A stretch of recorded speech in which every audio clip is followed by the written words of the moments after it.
그룹 스터디 많이 하시죠? 어떻게 하면 성공할 수 있을까요?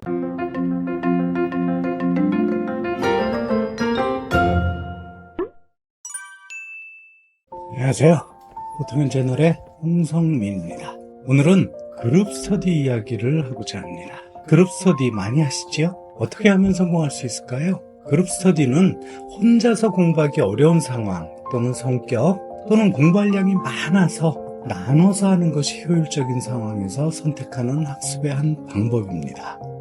그러나 어떻게 운영하는가에 따라서 함께 성공할 수도 있고 함께 망할 수도 있는 방법입니다. 학습 조직을 많이 다뤄본 전문가 입장에서 그룹 스터디를 성공하기 위한 전략 10가지를 안내해 드리겠습니다. 첫 번째, 목표 설정입니다. 그룹의 모든 멤버가 학습의 목표를 명확히 이해하고 동의해야 합니다. 이는 그룹이 한 방향으로 나아가도록 도와줍니다. 두 번째, 책임감입니다.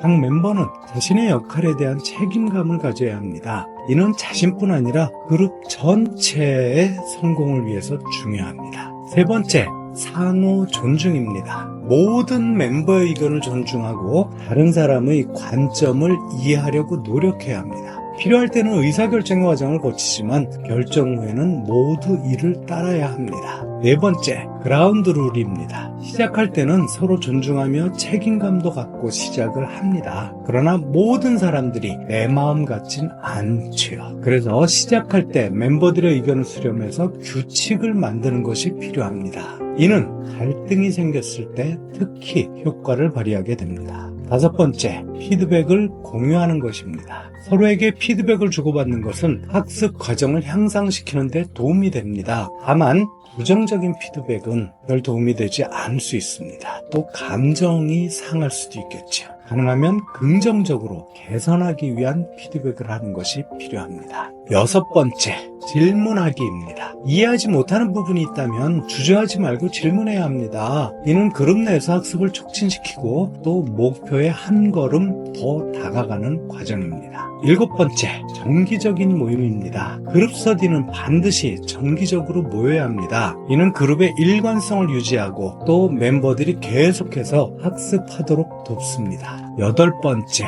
그룹의 크기입니다. 그룹 스터디의 목적에 따라서 인원은 다를 수 있지만 일반적인 학습을 위해서는 2명에서 5명 정도가 적당합니다. 인원이 더 많아지면 조직을 이끌어가기 어려울 수 있습니다. 리더십 관련 연구에 의하면 7인이 넘어가면 하나의 그룹으로 활동하기 어렵다는 결과도 있습니다. 아홉 번째, 리더 선발입니다. 학습의 부담 외에도 조직을 이끌어가는 부담이 커질 수 있지만 스터디 그룹이 원활하게 운영되도록 이끌 수 있는 리더가 있어야 합니다. 마지막 10번째, 갈등 관리입니다. 사람들이 모여서 함께 무엇인가를 하게 되는 경우에 상호 존중하면서 운영하게 되지만 여러 가지 이유로 필연적으로 갈등이 생길 수 있습니다. 이때 갈등의 원인을 제거하고 더 나은 그룹이 되도록 앞에서 만든 그라운드 룰을 적용하여 해결하는 것이 가장 좋습니다. 이를 위해 그라운드 룰에는 해체 또는 탈퇴, 방출 이런 원칙을 정하고 그런 외에도 반드시 지켜야 할 규칙, 하지 말아야 할 규칙, 의사결정의 방법 등을 사전에 정해놓는 것이 좋습니다. 이러한 방법들은 그룹 스터디에서 서로 협력하며 학습에 성공하는 데 도움이 될 수 있습니다.